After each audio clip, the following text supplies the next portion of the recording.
अब देखो स्टूडेंट्स, हम करेंगे एक्सरसाइज 6.2 का फर्स्ट का सेकंड पार्ट। फर्स्ट के सेकंड पार्ट में ये देखो लिखा हुआ है 4 फैक्टोरियल माइनस 3 फैक्टोरियल।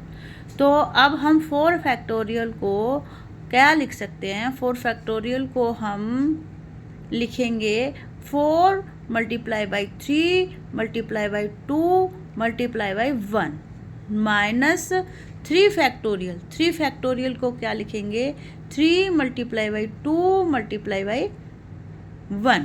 तो अब देखो इसको जब हम मल्टीप्लाई करेंगे तो ये आएगा 1 2 जा 2 2 3 जा 6 6 4 जा 24।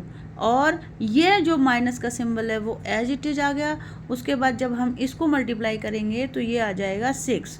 और इसके बाद इसका जब माइनस करते हैं तो ये आ जाएगा हमारा 18। और 18 इसका आंसर हो गया। देखो स्टूडेंट्स, ये है क्वेश्चन नंबर 2 ऑफ एक्सरसाइज 6.2। इसमें दे रखा है कि क्या 3 फैक्टोरियल प्लस 4 फैक्टोरियल 7 फैक्टोरियल के इक्वल है या नहीं। तो इसमें सबसे पहले हम करते हैं, देखो लेट LHS है हमारा 3 फैक्टोरियल प्लस 4 फैक्टोरियल। तो 3 फैक्टोरियल को हम लिख सकते हैं, क्या लिख सकते हैं? 3 मल्टीप्लाई बाई 2 मल्टीप्लाई बाई 1। और प्लस का जो ये सिंबल है वो एज इट इज आ गया। और उसके बाद हम 4 फैक्टोरियल को लिख सकते हैं 4 multiply by 3 multiply by 2 multiply by 1। यहाँ पे क्या होगा? देखो मल्टीप्लाई करेंगे तो 3 2 जा 6 प्लस 4 3 जा 12 12 2 जा 24 आ गया। और जब हम प्लस करेंगे तो ये आ गया 30। उसके बाद हम सॉल्व करेंगे RHS। क्या सॉल्व करेंगे? RHS क्या है? 7 फैक्टोरियल। तो 7 फैक्टोरियल को हम क्या लिख सकते हैं? 7 multiply by 6 multiply by 5 multiply by 4 multiply by 3 multiply by 2 and multiply by 1। और जब हम इसको मल्टीप्लाई करेंगे तो ये देखो क्या आएगा? 7 6 जा 42 42 मल्टीप्लाई बाई 20 मल्टीप्लाई बाई 20 फिर मल्टीप्लाई बाई 6 और ये आएगा 5040। तो देखो स्टूडेंट्स, हमारा RHS आया है 5040 और हमारा LHS क्या आया था? 30। तो हम कह सकते हैं कि LHS is not equal to RHS। मतलब जो ये 3 फैक्टोरियल है, 3 factorial plus 4 factorial is not equal to 7 factorial. अब ये है क्वेश्चन नंबर 3 एक्सरसाइज 6.2 का। तो देखो स्टूडेंट्स, इसमें लिख रखा है compute 8 factorial upon 6 factorial multiply by 2 factorial. तो अब हम इसको सॉल्व करेंगे। तो ये देखो कैसे सॉल्व करेंगे। 8 फैक्टोरियल को हम क्या लिख सकते हैं? देखो 8 फैक्टोरियल को हम लिख सकते हैं 8 multiply by 7 multiply by 6 multiply by 5 multiply by 4 multiply by 3 multiply by 2 multiply by 1। और अपॉन में है 6 फैक्टोरियल। तो 6 फैक्टोरियल को हम क्या लिख सकते हैं? 6 multiply by 5 multiply by 4 multiply by 3 multiply by 2 and multiply by 1। After that multiply में है क्या है? 2 फैक्टोरियल। तो 2 फैक्टोरियल को हम लिख सकते हैं 2 मल्टीप्लाई बाई 1।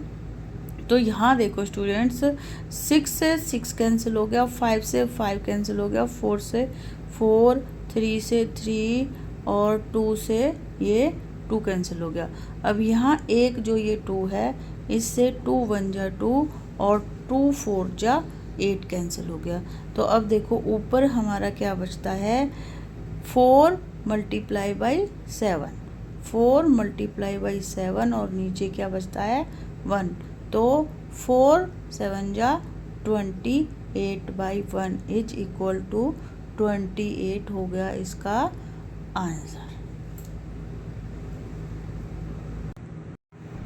ये देखो स्टूडेंट, क्वेश्चन 4 ऑफ एक्सरसाइज 6.2, इसमें दे रखा है 1/6 factorial plus 1/7 factorial is equal to x/8 factorial, और आपको x की वैल्यू फाइंड आउट करनी है। तो हम करते हैं आंसर में ये देखो 1/6 फैक्टोरियल को मैंने क्या किया है, 7 से ऊपर और 7 से नीचे, मतलब न्यूमिनेटर को 7 से मल्टीप्लाई कर दिया और डिनोमिनेटर को भी 7 से मल्टीप्लाई कर दिया। फिर जो देखो ये प्लस है वो यहाँ हमने एज इट इज़ प्लस रख लिया। उसके बाद 1/7 फैक्टोरियल एज इट इज़ हमने यहाँ पे ले लिया, equal to x/8 factorial.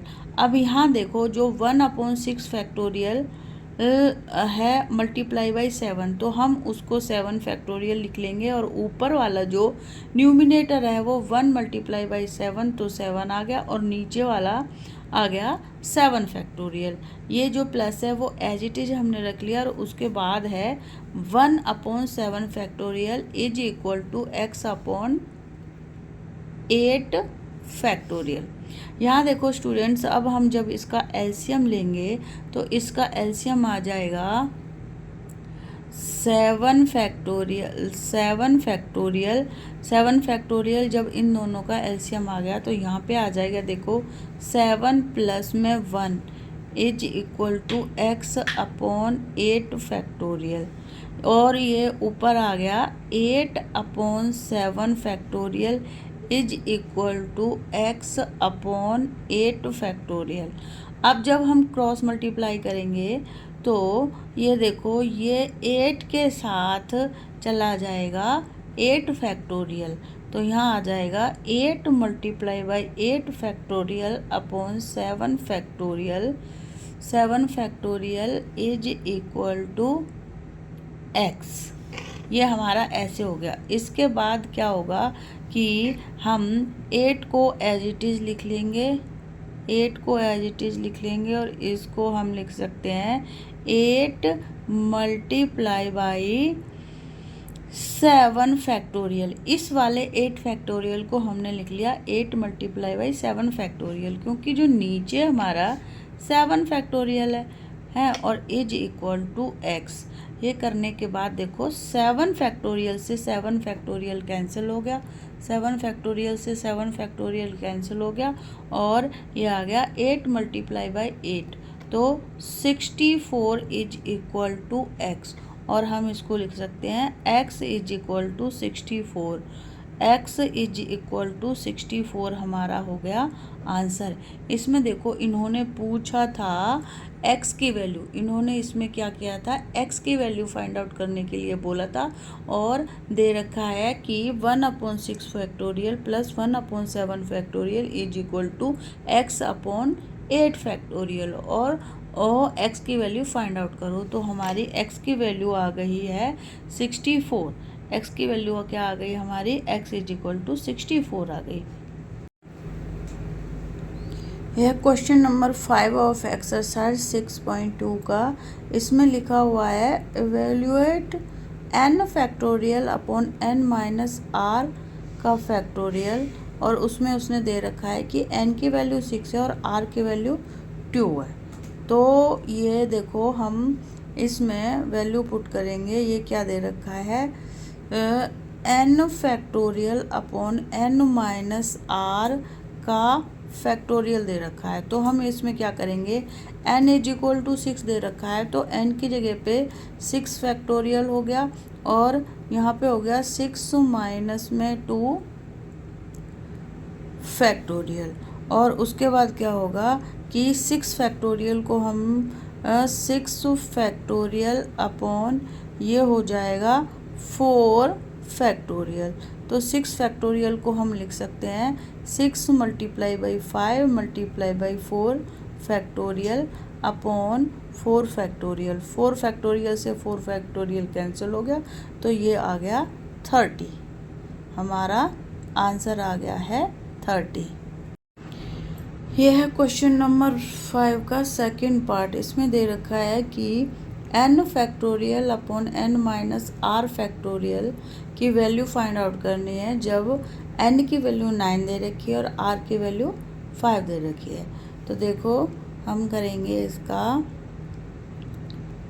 Answer, इसमें है n factorial upon n minus r का फैक्टोरियल, और जिसमें n की वैल्यू दे रखी है 9 और r की वैल्यू दे रखी है 5।